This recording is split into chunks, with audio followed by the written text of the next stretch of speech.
In a packed congressional hearing, tension crackles as Rep. Jasmine Crockett unveils leaked evidence that could unravel Kash Patel's carefully crafted facade. Shocking revelations that threaten to expose a web of deception on live TV. The room buzzed with anticipation. A sea of reporters, staffers, and spectators crammed into the congressional hearing chamber. Cameras flashed, capturing every angle of the witness table where Kash Patel sat. His posture relaxed, his smile almost smug. The former Trump aide and intelligence operative had faced scrutiny before, always emerging unscathed. Today he expected more of the same. A routine grilling from Democrats, easily deflected with practiced answers. But across the dais, Representative Jasmine Crockett sat poised, her expression unreadable, a stack of documents neatly arranged before her. The air felt charged, like the moment before a storm breaks.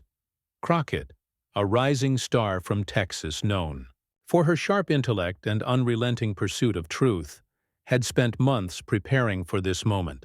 Her team had uncovered a trove of communications, emails, encrypted texts, and whispers of audio recordings that painted a damning picture of Patel's actions. The allegations were explosive.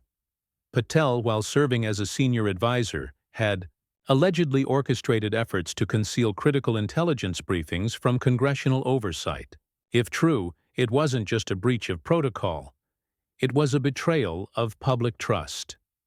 As the hearing began, Chairman Benny Thompson called the room to order, his voice steady but laced with gravity. "This committee is tasked with ensuring transparency and accountability," he said, his eyes sweeping the room. "Today, we examine serious allegations regarding the handling of sensitive intelligence." Patel leaned back in his chair, arms crossed, as the first few representatives lobbed predictable questions. He answered with ease, his responses polished, deflecting accusations with a mix of charm and indignation. To the untrained eye, he was untouchable. Then it was Crockett's turn. She adjusted her microphone, her voice calm but cutting through the room like a blade. "Mr. Patel," she began, "under oath, you previously testified that you had no involvement in redirecting intelligence briefings away from this committee. Is that still your statement?" Patel nodded, his expression unwavering. "Yes, ma'am, that's correct." Crockett's lips twitched, not quite a smile. "Interesting," she said, reaching for her documents. "Because I have evidence that suggests otherwise." A murmur rippled through the room. Patel's eyes narrowed, but he maintained his composure. Crockett held up a printout, her voice steady. "This is an email dated June 14th, 2023, from you to an unnamed colleague. In it, you instruct them to, quote, reroute all briefing materials through my office before they reach the Hill. Care to explain?" The room fell silent. Patel shifted, in his seat, his smile fading. "I'd need to see the context," he said, his tone cautious. Crockett didn't hesitate. "Oh, we'll get to context," she replied, her voice laced with steel. She slid another document forward. "Here's another email. This one from you to a senior intelligence official, dated a week later. You wrote, 'We can't let the committee see the raw data. Stall them.' Does that sound familiar?" Gasps erupted from the gallery. Reporters scribbled furiously, their pens scratching like a chorus of insects. Patel's jaw tightened, but he leaned forward, his voice firm. "Those emails are being misrepresented," he said. "I was protecting sensitive information, as was my duty." Crockett raised an eyebrow, unfazed. "Your duty," she repeated, her tone dripping with skepticism. "Let's see how that holds up." She reached for a tablet, her fingers tapping. The screen. "These are encrypted text messages, Mr. Patel, recovered from a secure server. In one you tell a colleague, 'If Congress gets wind of this, we're done.' What exactly were you afraid of Congress finding out?" The question hung in the air, sharp and unrelenting. Patel's hands clenched on the table, his knuckles whitening. For the first time, a flicker of unease crossed his face. Crockett leaned forward, her eyes locked on his. You see, Mr. Patel, this committee doesn't take kindly to being misled. And I'm just getting started. She paused, letting the weight of her words settle. The room was electric, every eye on her, every ear straining for what came next. Patel opened his mouth to respond, but no words came. The silence was deafening, a crack in his armor exposed for all to see. And then Crockett dropped the bombshell. I have audio, she said, her voice low but resonant. Recordings of you discussing how to bury evidence. Shall we play them for the committee? The room erupted, a cacophony of shouts and camera shutters. Patel's face paled, his confidence crumbling like a house of cards. What was on those tapes, and how would he survive their revelations? The chamber exploded into chaos, shouts echoing off the high ceilings as Chairman Thompson banged his gavel, demanding order. Kash Patel sat frozen, his eyes darting to his legal counsel, who scribbled notes furiously.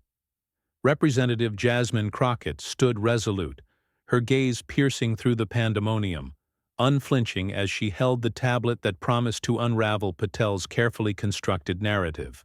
The mention of audio recordings had shifted the room's gravity, and every soul present knew the stakes had just skyrocketed. Order! Thompson's voice boomed, finally quelling the uproar. Representative Crockett, proceed. Crockett nodded, her expression a mask of controlled intensity. Thank you, Mr. Chairman, she said, her voice steady despite the electric tension. She turned back to Patel, who now sat rigid, his earlier swagger replaced by a thin veneer of defiance. Mr. Patel, before we play these recordings, I'll give you one chance to clarify. Did you, or did you not, discuss concealing evidence from this committee? Patel's throat bobbed as he swallowed hard. He leaned into the microphone, his voice tight. I categorically deny any wrongdoing, he said, but the words lacked conviction, each syllable strained. A ripple of murmurs swept through the gallery. Crockett's eyes narrowed, a predator sensing weakness. Very well, she said, tapping her tablet. Let's let the evidence speak for itself. The room fell silent as she connected the device to the chamber's audio system. A technician adjusted the speakers, and then, with a faint crackle, Patel's voice filled the air. We need to make sure those briefings don't see daylight, the recording began, Patel's tone clipped, urgent. If the committee gets a whiff, it's over. Shred the originals, reroute the digital copies through the secure server. Gasps punctuated the air, reporters leaning forward, their cameras zooming in on Patel's ashen face. The recording continued, a second voice. Unidentified, but deferential, responding, What about oversight? They'll ask questions. Patel's reply was chilling. Let them ask. By the time they figure it out, the trail's cold. The audio cut off abruptly, leaving a void filled only by the collective intake of breath from the room. Crockett let the silence linger, her eyes locked on Patel, who stared at the table, his hands trembling slightly. Mr. Patel, she said, her voice slicing through the stillness. That was you, was it not? Patel's head snapped up, his jaw clenched. That recording is out of context, he snapped, his voice rising. It's been manipulated. You're twisting my words to fit your narrative. The outburst drew a sharp rebuke from Thompson. The witness will answer the question, he said, his tone brooking no argument. Crockett didn't flinch. Manipulated? She repeated, her voice laced with skepticism. We have metadata confirming the authenticity of these files, Mr. Patel. Timestamps, server logs, the works? Would you like me to present those too? Patel's mouth opened, then closed, his defiance crumbling under the weight of her precision. The room buzzed with anticipation, every eye on the embattled. Witness. She pressed forward, relentless. Let's try another, she said, cueing up a second clip. This time Patel's voice was softer, almost conspiratorial. The committee's fishing, but they've got nothing. Keep the encrypted texts off. The main server. If they subpoena, we'll claim a glitch. The room erupted again, shouts of outrage mingling with the clatter of keyboards as reporters typed frantically. Crockett raised a hand, silencing the crowd. "Care to explain that glitch, Mr. Patel?" she asked, her tone deceptively calm. Patel's face flushed, his voice hoarse. "This is a witch hunt," he said, slamming a fist on the table. "You're cherry-picking snippets to smear me." Crockett leaned forward, undeterred. "Snippets?" she countered. "These are your words, your plans, your cover-up, and we're not done." She held up a flash drive, its sleek surface glinting under the chamber's lights. "This contains more recordings, more texts, more emails. Shall we keep going?" The room teetered on the edge of chaos, the weight of her words sinking in. Patel's counsel whispered urgently in his ear, but he waved them off, his eyes blazing with a mix of fear and fury. Crockett's composure never wavered, her voice a beacon of clarity. "You misled this committee, Mr. Patel. You misled the American people. And now the truth is catching up." As she set the flash drive down, the chamber held its breath.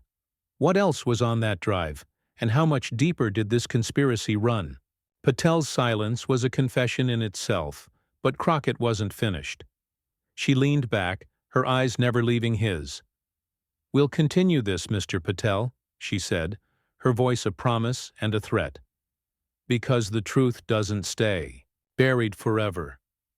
The flash drive sat on the table like a ticking bomb, its presence a silent challenge to Kash Patel's unraveling composure.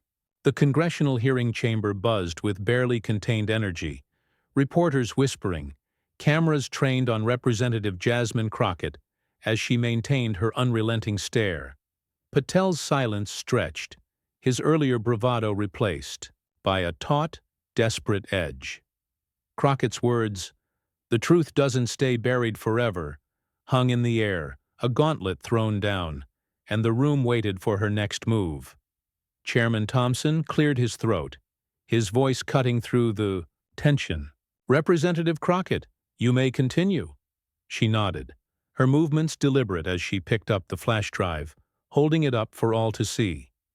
"Mr. Patel," she began, her voice calm but laced with an undercurrent of steel, "you've denied wrongdoing, claimed manipulation, and accused this committee of a witch hunt.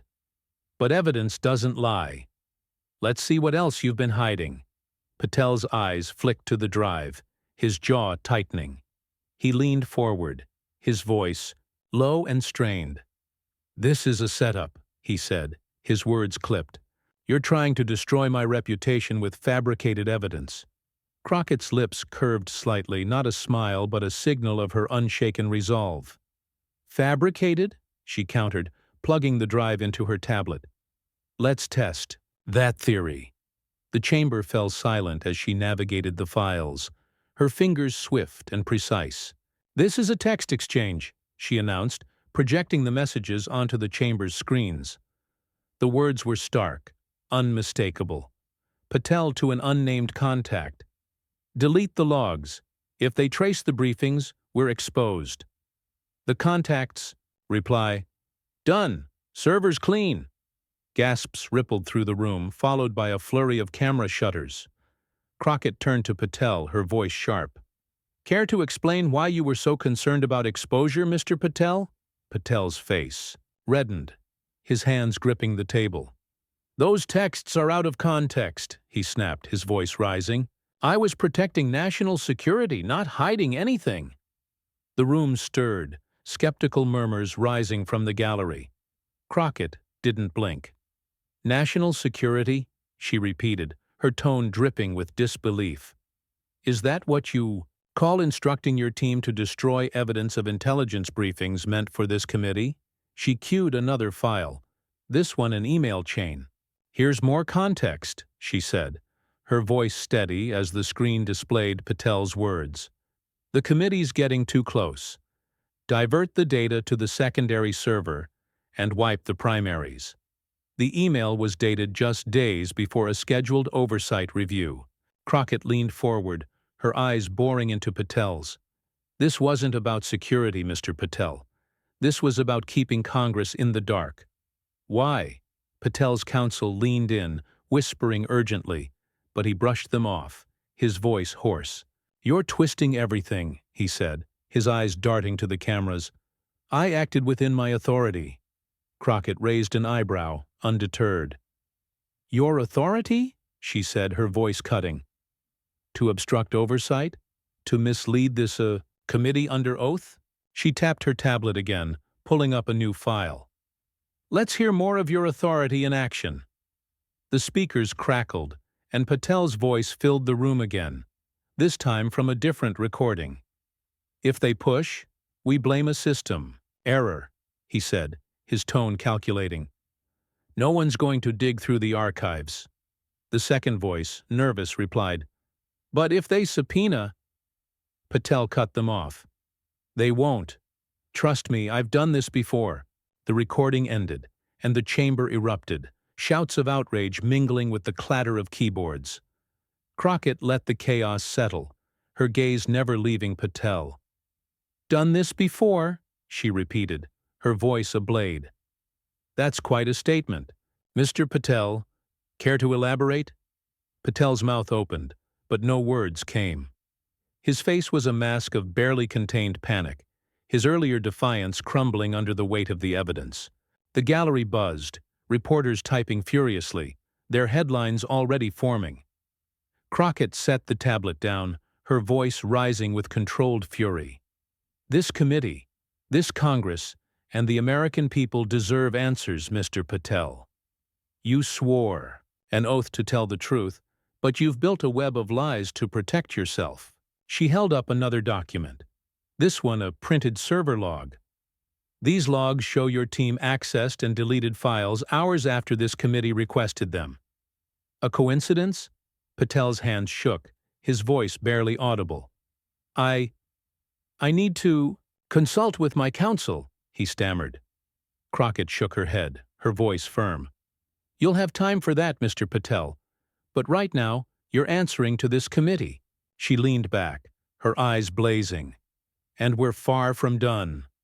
The room teetered on the edge, the weight of her words sinking in. What else lay hidden in those files, and who else was entangled in Patel's schemes?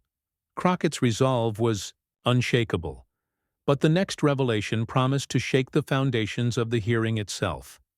The congressional hearing chamber pulsed with raw anticipation, every eye fixed on Representative Jasmine Crockett as she held the room in her grip. The server logs she'd just revealed, showing deliberate deletions of critical files, had left Kash Patel visibly rattled, his face a mask of barely concealed dread. The question lingered, heavy and unspoken. Who else was caught in this web of deception? Crockett's unwavering stare bore into Patel, her resolve a beacon in the storm of whispers and camera clicks. The next move was hers, and the chamber braced for impact. Chairman Thompson's gavel struck once, a sharp crack that silenced the murmurs. "Representative Crockett," he said, his voice steady, "please continue." Crockett nodded, her fingers brushing the stack of documents before her, each page a weapon in her arsenal. "Thank you, Mr. Chairman," she said, her voice calm but edged with unrelenting purpose. She turned to Patel, who sat hunched, his earlier defiance reduced to a flicker. "Mr. Patel, you've claimed these actions were about national security, but the evidence suggests a cover-up. Let's see how deep this goes." Patel's eyes flicked to his counsel, then back to Crockett, his voice hoarse. "I've answered your questions," he said, the words brittle. "This is harassment." Crockett's gaze didn't waver. "Harassment?" she repeated, her tone sharp enough to cut glass. "No, Mr. Patel, this is accountability." She reached for her tablet, pulling up a new file.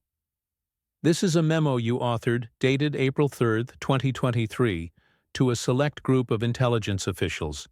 Shall I read it?" The room stilled, the weight of her words sinking in.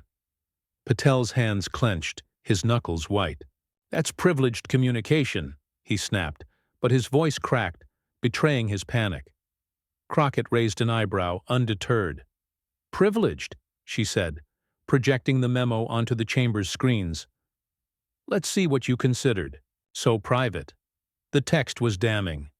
Effective immediately, all briefings to oversight committees are to be vetted by my office. Sensitive data must be redacted or rerouted. No exceptions. Gasps erupted from the gallery, followed by a frenzy of typing. Crockett's voice rose, clear and commanding. This wasn't about protecting secrets, Mr. Patel. This was about controlling information. You didn't just hide briefings, you ensured Congress couldn't do its job. She turned to the committee, her eyes blazing. This memo was sent to 6 individuals, all senior officials. We've identified 4. Care to name the other 2, Mr. Patel? Patel's face flushed, his voice a low growl. You're fishing, he said, but the words lacked conviction. Crockett leaned forward, her voice relentless. Fishing, she countered. We have their emails, Mr. Patel. One of them wrote back, and I quote, "This feels like a line. We shouldn't cross." You responded, "Cross it. I'll handle the fallout." The room erupted again, shouts mingling with the clatter of cameras. Thompson banged his gavel, but the chaos barely subsided. Crockett pressed on, her voice cutting through the noise. Who were you protecting, Mr. Patel? Yourself or someone higher up? The question landed like a grenade, the implications rippling through the chamber. Patel's counsel whispered urgently, but he waved them off, his eyes wild. You're making this up, he shouted, slamming a fist on the table. This is a political hit job. The outburst drew sharp gasps, the room teetering on the edge of disorder. Crockett didn't flinch. A hit job? She said, her voice icy. Then explain this. She played another audio clip, Patel's voice unmistakable. If the committee pushes, we pin it on a rogue staffer, he said, his tone cold. No one's going to trace it back to us. The second voice, hesitant, asked, And if they do? Patel's reply was chilling. They won't. I've got friends in high places. The recording ended, and the chamber exploded. Reporters shouting questions, spectators murmuring in disbelief.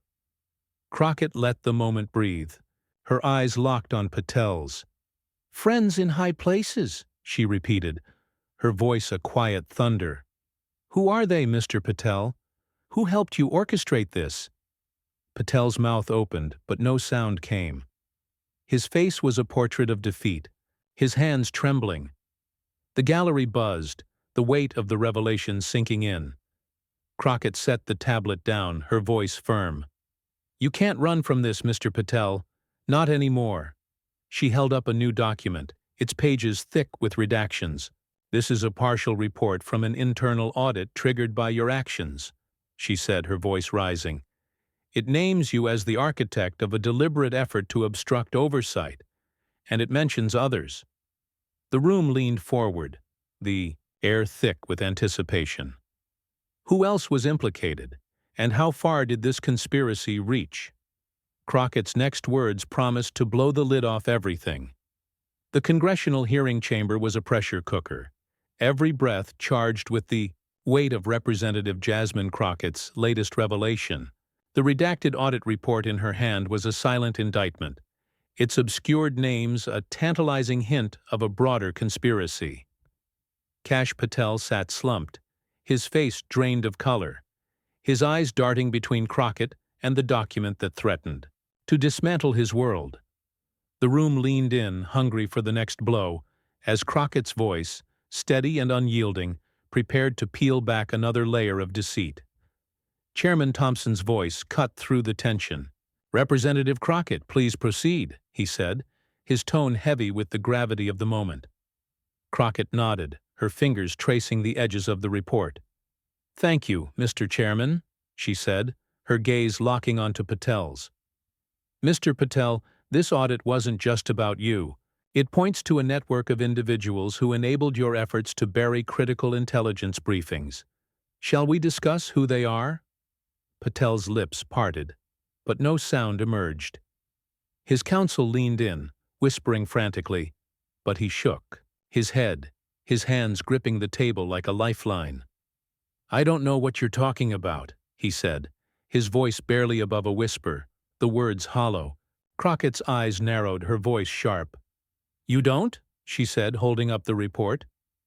"Then let's refresh your memory." She turned to the committee, projecting a partially unredacted page onto the chamber's screens. "This section," she said, pointing to a highlighted line, "references a senior official who authorized the rerouting of classified briefings to a private server. That official worked directly with you, Mr. Patel. Care to name them?" The room buzzed, reporters scribbling, cameras zooming in on Patel's ashen face. He shook his head, his voice strained. "This is speculation," he said. "You have no proof." Crockett's lips twitched, a flicker of disdain. "No proof?" she countered, pulling up an email from the audit's supporting documents. "This is from that official to you, dated May 22nd, 2023. It reads, "Per your instructions, the briefings are now off-grid. Confirm destruction of originals. Sound familiar?" Gasps rippled through the gallery, the weight of the words sinking in. Crockett's voice rose, relentless. "You didn't act alone, Mr. Patel. You had help, and we're getting closer to the truth." Patel's face contorted, his voice rising in desperation. "You're blowing this out of proportion," he shouted, his fist hitting the table. "I was following orders." The admission hung in the air, a crack in his crumbling facade. The room erupted, shouts of outrage mingling with the clatter of keyboards. Thompson banged his gavel, but Crockett seized the moment, her voice cutting through the chaos. "Orders," she said, leaning forward. "From whom, Mr. Patel? Who told you to obstruct this committee?" Patel froze, his eyes wide, realizing his mistake. His counsel grabbed his arm, but he yanked it away, his voice trembling. "You're twisting my words," he stammered, "but the damage was done." Crockett pressed forward, her voice ablaze. "Twisting?" she said. "You just admitted to following orders. Let's hear more about that." She played another audio clip, Patel's voice tense but clear.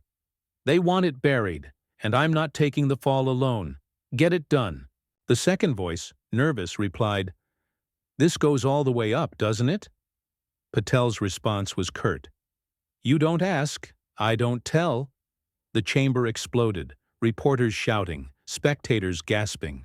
Crockett let the moment breathe, her eyes locked on Patel's. "All the way up," she repeated, her voice a quiet thunder. "Who's at the top, Mr. Patel? Who else is in this with you?"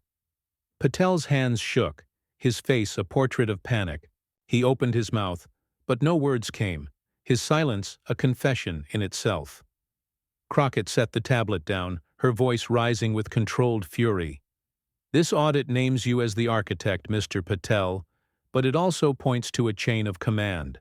We have names, dates, and transactions, and we're not stopping until every piece of this puzzle is exposed." She held up a new file, this one an encrypted message log. "These messages," she said, her voice firm, "show coordination between you and at least 3 other officials. One of them is still in a position of power. Care to guess who?" The room teetered on the edge, the air thick with anticipation. Patel's counsel whispered urgently, but he sat motionless, his eyes fixed on the table. Crockett's resolve was unshakable, her voice a promise of justice. "You can't hide from this, Mr. Patel. Not anymore." She leaned back, her eyes blazing. "And we're about to find out just how high this goes." The chamber held its breath, the weight of her words sinking in. Who was the official still in power, and what would their exposure mean for the nation? Crockett's next revelation was poised to shatter everything. The congressional hearing chamber was a tinderbox, every whisper and camera click amplifying the suffocating tension. Representative Jasmine Crockett stood resolute, her encrypted message log a silent promise of devastation. Kash Patel sat hunched, his face a mask of dread. The weight of her question, Who was the official still in power, crushing his last vestiges of composure? The room leaned forward, hearts pounding, as Crockett prepared to unveil a truth that could ripple far beyond these walls. Chairman Thompson's voice broke the silence, firm but strained. "Representative Crockett, proceed," he said, his eyes scanning the restless gallery. Crockett nodded, her fingers gripping the message log, her voice steady but laced with an edge of righteous fury. "Thank you, Mr. Chairman," she said, turning to Patel, whose eyes refused to meet hers. "Mr. Patel, you've dodged, deflected, and denied. But these messages don't lie. They point to someone with enough influence to keep this cover-up alive. Shall we find out who?" Patel's hands trembled, his voice barely audible. "This is a farce," he muttered, but the words lacked conviction, drowned by the room's anticipation. Crockett's gaze sharpened, her voice cutting through his weak protest. "A farce?" she said, projecting the message log onto the chamber's screens. "This exchange, dated July 9th, 2023, is between you and a senior official. You wrote, 'The boss says keep it locked down, no leaks.' The reply, 'Understood. Oversight won't touch us.' Who's the boss, Mr. Patel?" The room erupted, gasps and shouts blending into a cacophony. Reporters typed furiously, their cameras capturing Patel's ashen face. He leaned forward, his voice hoarse. "You're misreading it," he said, his eyes darting to his counsel, who scribbled helplessly. Crockett didn't flinch. "Misreading?" she countered, her tone icy. "The metadata ties this to your secure account. We have the server logs, the encryption keys. Want to try again?" She pulled up another message, this one more explicit. "From you, Mr. Patel, to the same official. If the committee digs, point them to the decoy files. The boss trusts us to handle this." "Decoy files, Mr. Patel?" Crockett's voice rose, her words a whip. "You created false records to mislead this committee. On whose orders?" The gallery buzzed, the weight of her accusation sinking in. Patel's jaw clenched, his silence a deafening admission. Crockett pressed forward, relentless. "Let's hear more," she said, playing an audio clip. Patel's voice crackled through the speakers, tense and urgent.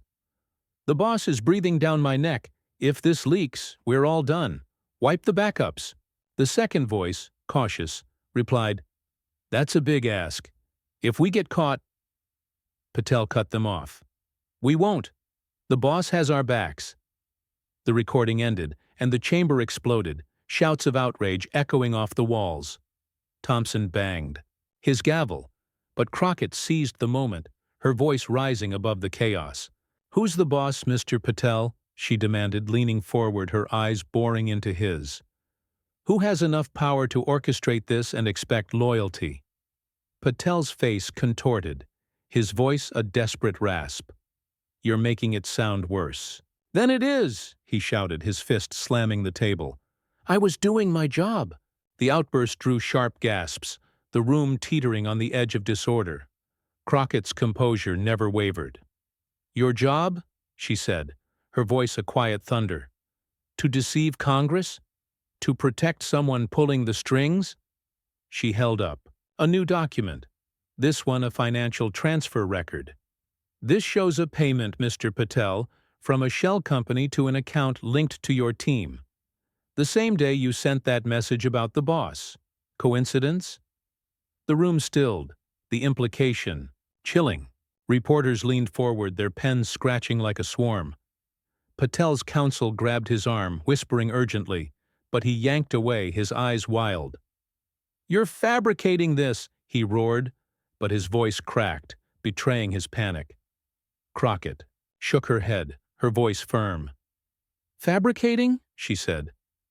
"We have the bank records, the routing numbers, the timestamps, and we're tracing the source." She set the document down, her eyes blazing. "Someone funded this cover-up, Mr. Patel. Someone with power. And we're closing in." The chamber held its breath, the weight of her words sinking in. Patel's silence was a confession, his defiance shattered. Crockett leaned back, her voice a promise of justice. "You can't run from this, Mr. Patel. Not when the truth is this close." She tapped her tablet, pulling up a final file, its contents obscured but ominous. "This name's the official," she said, her voice low and resonant. "And it's going to change everything." The room froze, the air thick with dread and anticipation. Who was the official, and what would their exposure unleash? Crockett's next move was poised to bring the House down. The congressional hearing chamber was a crucible, every eye locked on Representative Jasmine Crockett, as she held a file that promised to unmask the final piece of a sprawling conspiracy. Kash Patel sat defeated, his face pale, his hands trembling under the weight of her relentless evidence. The question, who was the official orchestrating this cover-up, hung like a blade, and the room braced for Crockett's final strike. Her voice, steady and commanding, was about to deliver justice. Chairman Thompson's gavel struck once, silencing the restless gallery. "Representative Crockett," he said, his voice taut, "please conclude your questioning." Crockett nodded, her fingers brushing the file, its contents a ticking bomb. "Thank you, Mr. Chairman," she said, her gaze piercing Patel's shattered defenses. "Mr. Patel, you've claimed loyalty, duty, even orders. But this file names the person you called the boss. Shall we reveal them?" Patel's head snapped up, his voice a desperate rasp. "You're ruining lives for political points," he shouted, but the words crumbled, drowned by the room's anticipation. Crockett's eyes narrowed, her voice a blade. "Ruining lives?" she said. "You hid the truth from Congress, from the American people. Let's see who helped you." She opened the file, projecting a single name onto the chamber's screens. Deputy Director Elaine Carver. Gasps erupted, the name a shockwave. Carver, a high-ranking intelligence official, was a trusted figure, her influence vast. Crockett's voice rose, clear and unyielding. "This audit confirms Carver authorized your actions, Mr. Patel. She approved the private servers, the deleted files, the decoy records." She held up a message, Carver to Patel. "Keep it buried. I'll handle the oversight chair." The room exploded, shouts mingling with camera shutters. Patel's face contorted, his voice breaking. "I was following her orders," he cried, his counsel grabbing his arm, but he shook them off. "She said it was for the country." The admission was a thunderclap, the chamber reeling. Crockett leaned forward, her voice relentless. "For the country?" she said. "Or for your own power? You and Carver betrayed the public's trust, and you're not walking away from this." She played a final audio clip, Carver's voice cold and precise. "Patel, if this leaks, you take the fall. I'm untouchable." Patel's reply was panicked. "You promised me protection." The recording ended, and the room fell silent, the betrayal laid bare. Crockett's voice filled the void, her words a verdict. "Untouchable? No one's above the law, Mr. Patel. Not you, not Carver." The gallery buzzed, reporters typing frantically as Crockett turned to the committee. "This evidence," she said, holding up the file, "has been shared with federal investigators. Carver's office is under audit, her communications seized. And you, Mr. Patel, face perjury and obstruction charges." The room erupted again, Thompson's gavel barely containing the chaos. Patel slumped, his head in his hands, the fight drained from him. Crockett set the file down, her voice rising with quiet triumph.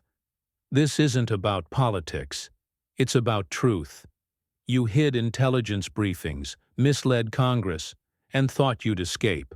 But the truth caught up." She looked out at the gallery, her eyes blazing. "The American people deserve better. And today, we've shown accountability isn't a dream. It's a demand." The chamber roared, applause breaking through the tension. Patel's silence was deafening, his earlier bravado a distant memory. Crockett leaned back, her work done, as Thompson called for order. "This committee will reconvene to review these findings," he said, his voice heavy. "Mr. Patel, You're dismissed, pending further action." Patel rose, his steps unsteady, the weight of his actions a visible burden as he exited under the glare of cameras. In the days that followed, the fallout was seismic. Carver resigned, her reputation in tatters. Internal audits exposed a network of complicity, prompting reforms in intelligence oversight. Public outcry fueled demands for transparency, with Crockett hailed as a relentless truth seeker. Patel's taped admission became a symbol of accountability, replayed across screens, a reminder that no one could outrun the truth. Crockett stood outside the Capitol addressing a sea of reporters. "This wasn't about one man," she said, her voice resolute. "It was about protecting our democracy." The crowd cheered, her words a beacon. The hearing had ended, but its impact would endure, a testament to the power of persistence over deception. The truth had prevailed, and the nation was stronger for it.